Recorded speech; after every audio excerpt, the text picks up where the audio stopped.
Now I'll be showing how to replace a spring hinge screw using a self-aligning screw. So the difference between a spring hinge is that it can open much wider than 90 degrees. This helps for patients who have a wider head than normal. So just like we would with a regular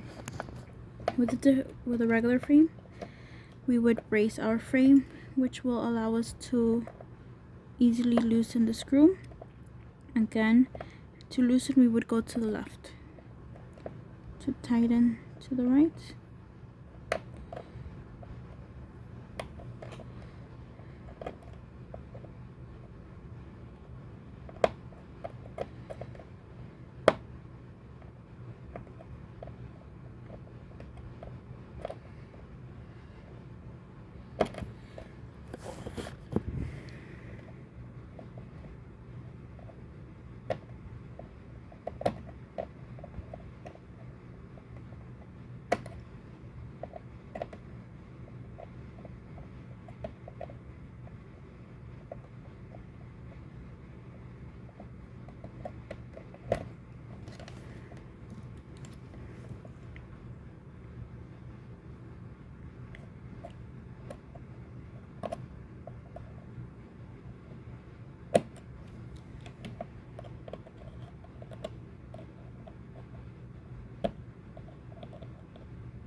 So again, I like to check every once in a while to see if I can just remove the screw without having to continue to loosen it. In this case, I have to continue to loosen it.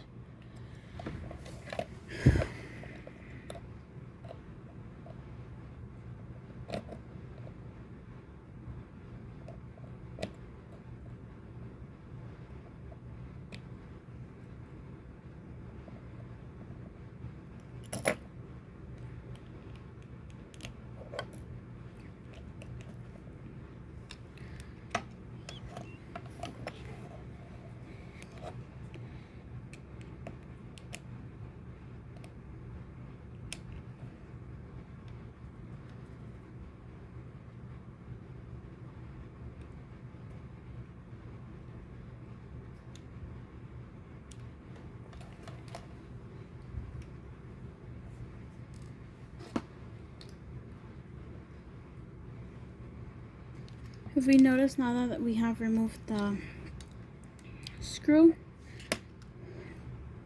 the spring hinge mechanism, which is this one right here.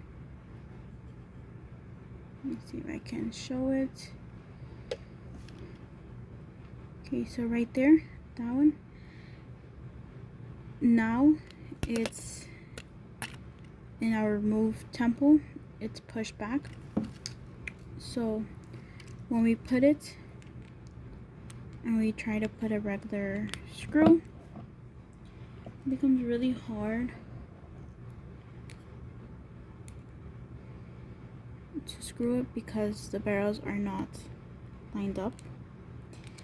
So if we weren't using a self-aligning screw, we can use like this push pin to pull the mechanism forward like this. Let me see if I can show it. So like that, if you see, it's pushing out, which will help us align the screw. But the self-aligning screw, it's different because just like the name, we might think because of the name, it aligns by itself, so it makes it much easier for us. Okay, so I have my removed temple, and I have my self-aligning screw, the smaller bottom, and then by itself it aligns. Let me see. There it goes. So now all I have to do is tighten it.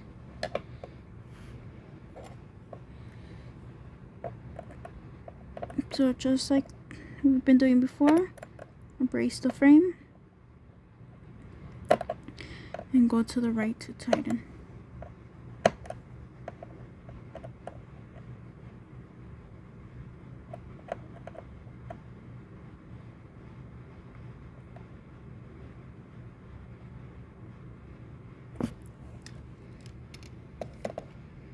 Okay, so if we see here, the bottom part is out, which can cause the patient to hurt themselves, so scratch themselves or something like that. Let me see if I can show it. There it goes. Right there. It's sticking out. So let's see if we're able to cut it.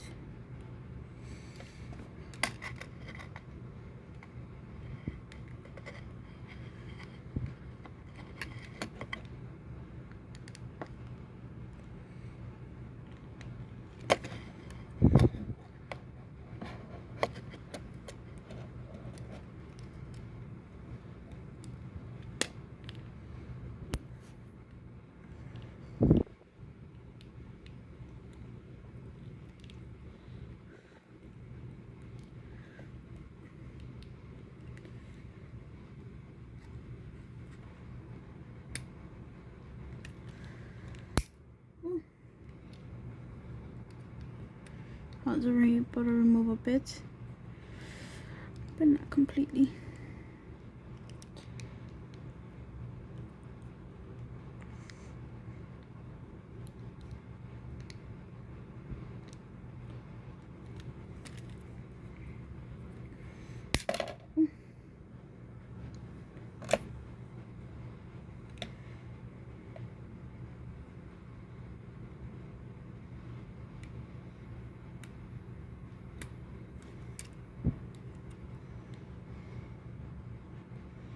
So always make sure to cover to avoid harming yourself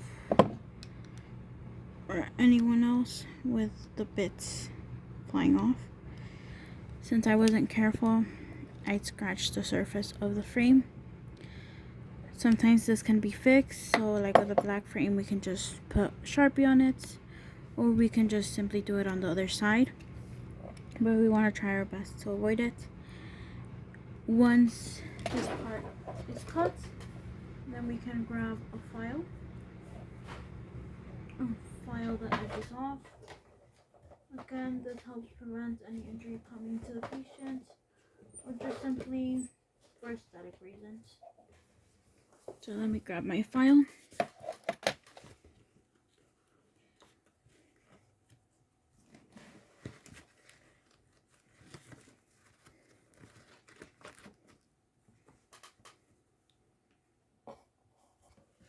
So I grab my frame. I'm going on one side.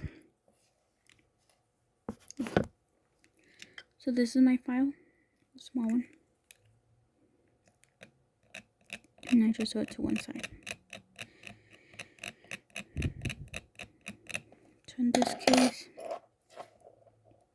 I would just continue to try to cut it because it's still sticking out quite a bit.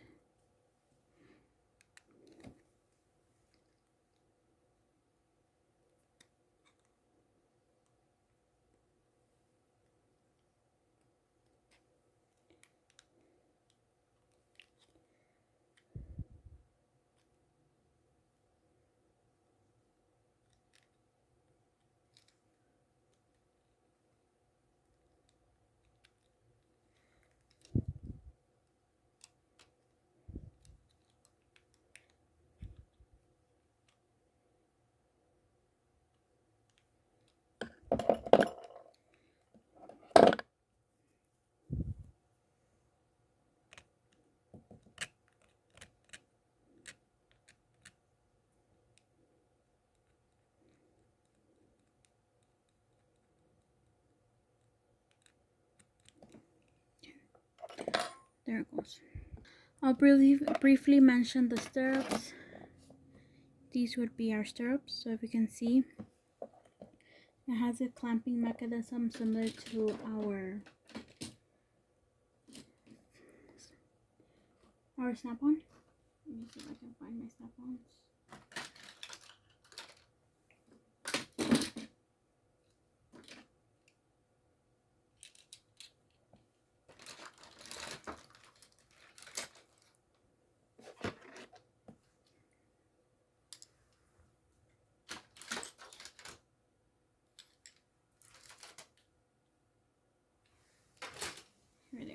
So our snap-ons, similar to the stirrup, have this little opening right here. So there are specially designed tools for it, but in a pinch we can just simply open it using our screwdriver. So we would open one side, place it on the nose pad arm, and then the other one that's more open, we would then place it again, and we would close it with a needle nose pad plier like this, but again once it's already on the nose pad and the arm, we would just squeeze it and it would hold itself. So I'll now be talking about replacing the plastic earpiece or the temple tip. So these temple tips come in a variety of colors as well as shapes. They're mostly for comfort. Sometimes they come damaged and we must replace them. So to replace them, we must heat the plastic end of the temple, so this part.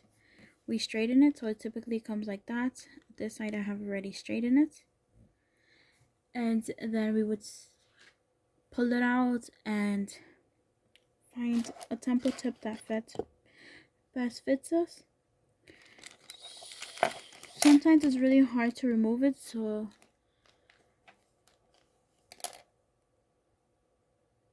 it's hard to put it in, so we would again heat it.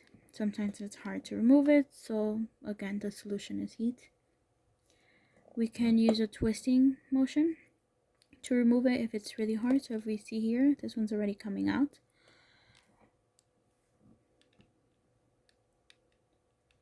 And the most popular diameter is 1.4 millimeters and 1.6. If we're unsure about the diameter, then we can use the same method that we use when we measure screws, which is the gauge. So I'm gonna pull this one off just by twisting it.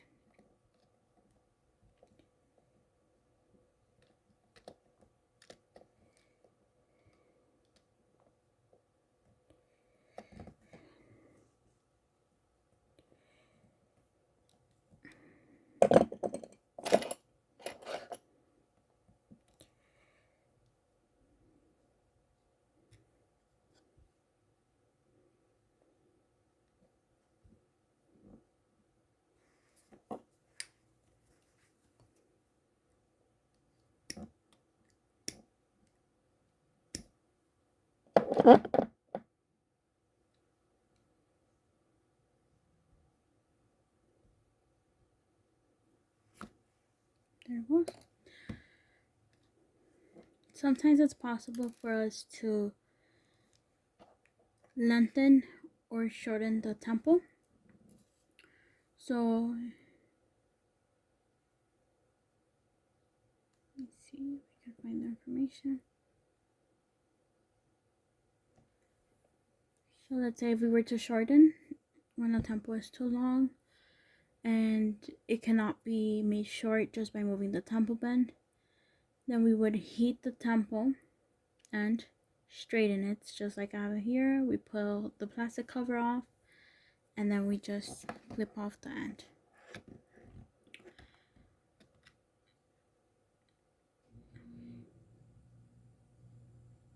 Then we just slip the plastic cover back on,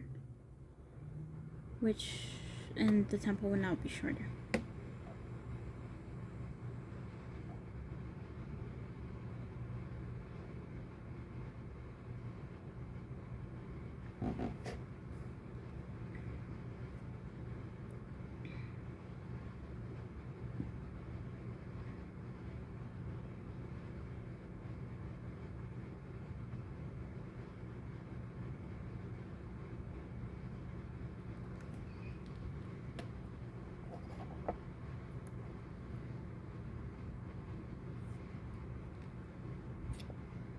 So now I'll be replacing the temple tip.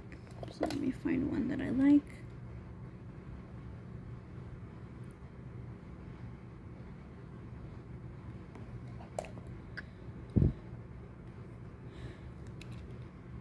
So of course the ideal is to find one that matches the frame. So I just pull it in. We want to try to find a length that goes up to here. We see here the template starts to go thinner than right here. So now that we have it back on, we can bend it back to how we want it.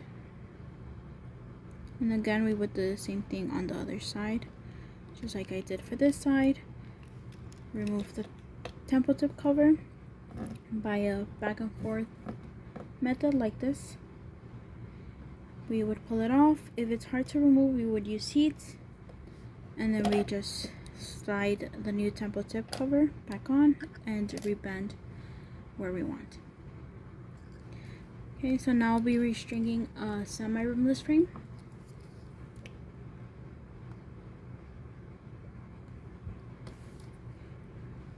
So we first have to remove the string that is already in place. We can do that using a thumbtack or a ribbon.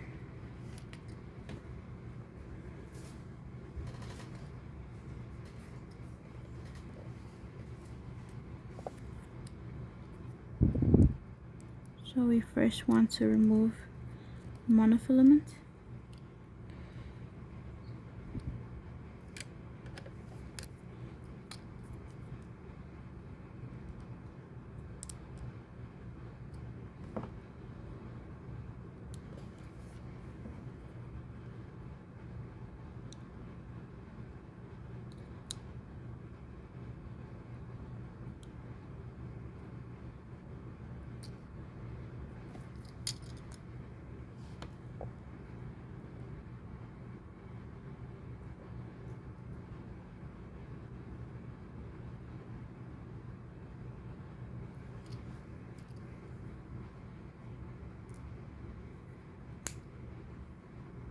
The first thing we want to do is create a space with our ribbon.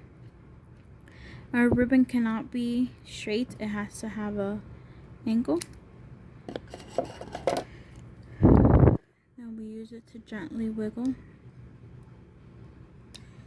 a space.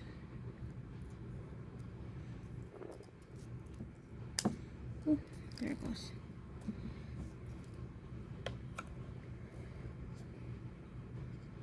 Now we want to use our thumbtack to remove the monofilament. So we want to create a space using our thumbtack so that the monofilament can come out.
Now I'm going to use my monofilament to repair this frame.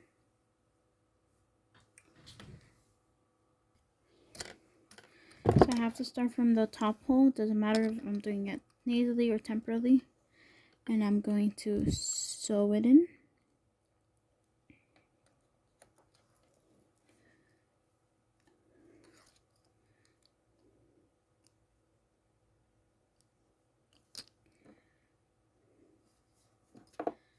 Then that part, this one right here, the top part where the monofilament that I've already put in, I'm going to push it inside the groove since that part is going to be permanent.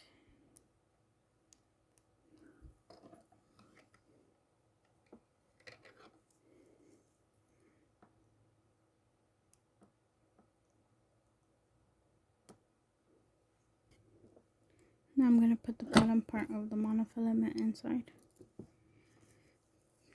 the bottom hole.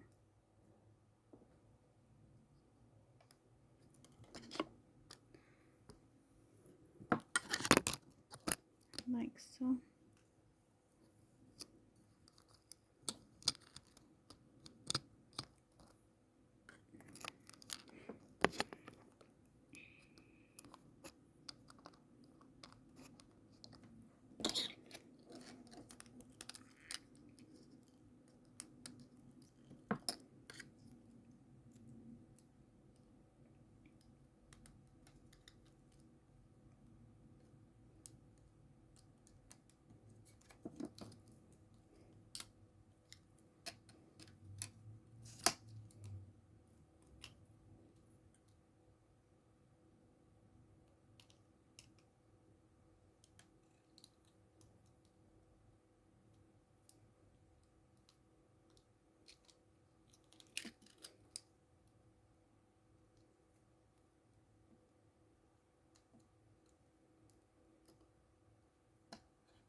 I'll put the frame into place.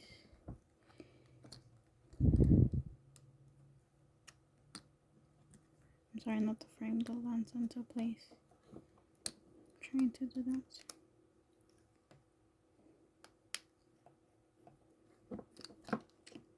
Just so I can get an idea of how long it has to be.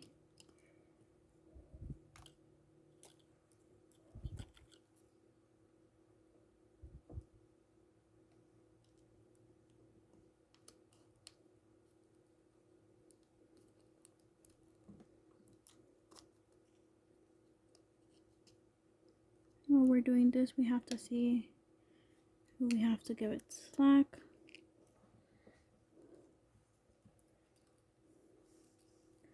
Or if we just need to tighten it more. We want to do this without crinkling the monofilament because otherwise it becomes much harder to do.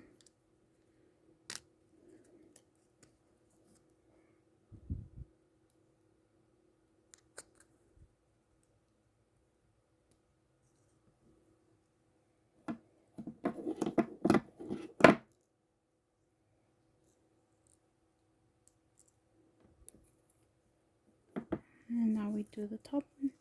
So I started with the bottom one on the temporal side. And again, like I mentioned, we don't want to crinkle it, so don't tighten it.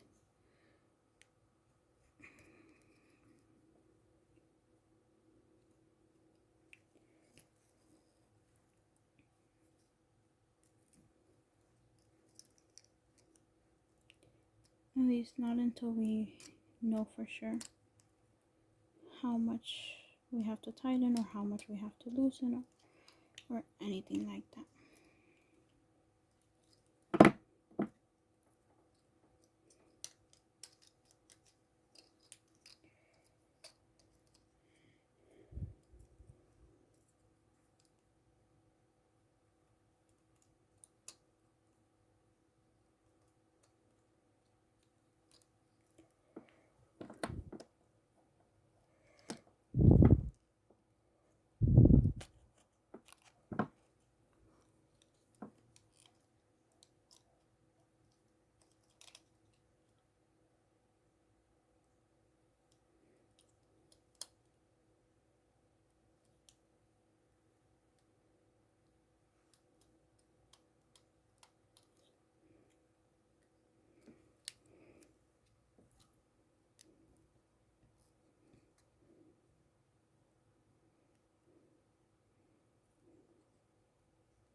Okay, I think I can start straightening now.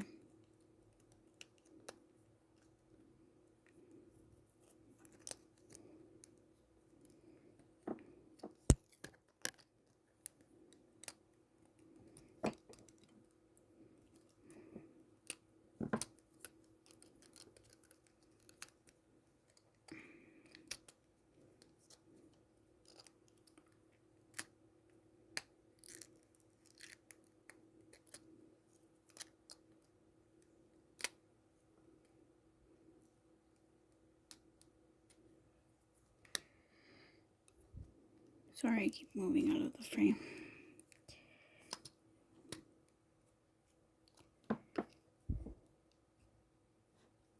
So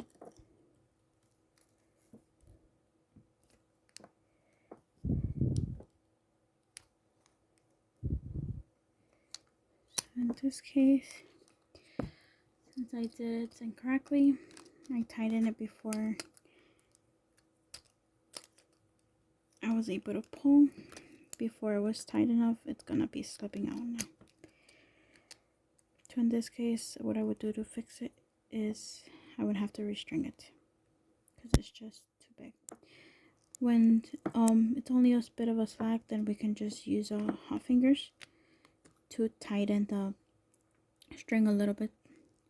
But in this case, since it's too much slack, I would just simply have to restring it again.